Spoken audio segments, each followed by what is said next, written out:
এক বান্দা আল্লাহ তাআলার কাছে গুনাহ মাফ চাইলে, আপনারা এই মাত্র শুনলেন,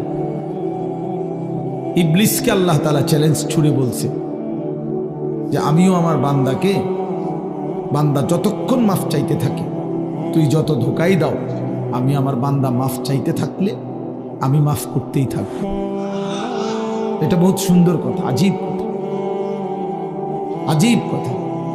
বান্দা যতক্ষণ আস্তাগফিরুনি, যতক্ষণ বান্দা আমার কাছে মাফ চাইবে, আমি তার কাছে বান্দাকে মাফ করতে থাকব। এজন্য এক মুমিনের হতাশ হওয়ার কিছু নেই, মুমিন হতাশ হওয়ার কিছু নাই। ওয়াল্লাযীনা ইযা ফাআলু ফাহিশাতান আও যালামু আনফুসাহুম যাকারুল্লাহ ফাস্তাগফিরু লিযুনুবিহিম ওয়া মান ইয়াগফিরুয যুনুবা ইল্লাল্লাহ ওয়া লাম ইউসিররু আলা মা ফাআলু ওয়া হুম ইয়ালামুন।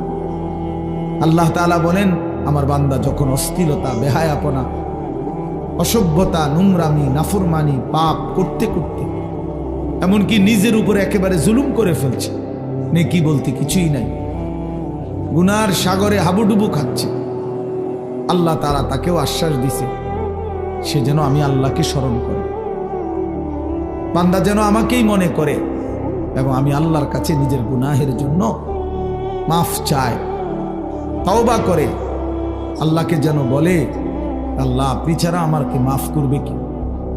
আর আমি জেনে বুঝে আর করব না, আমি ছেড়ে দিলাম। এই তিনটি শর্ত যদি বান্দার কাছ থেকে আল্লাহ পায়, তওবা তিন জিনিসের নাম।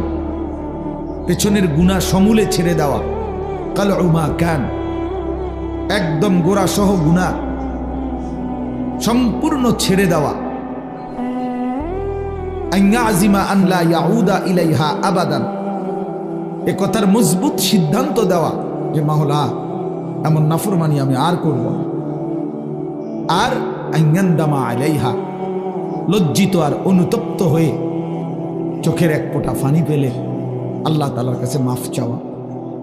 বান্দা যদি এই তিন শর্ত পুরা করে, বান্দা যদি বলতে পারে দিল থেকে, আল্লাহ আমি গুনাহ ছেড়ে দিলাম, আর করব না, ওয়াদা দিলাম, আমি লজ্জিত মাওলা, আমি মাফ চাইলাম, আল্লাহর কসম, আল্লাহ বলেন উলাইকা জাযাউহুম মাগফিরাতুম মির রাব্বিহিম, আমিও ওয়াদা দিলাম বান্দা 90 বছরের গুনাহ আমি একসাথে মাফ করে দিলাম।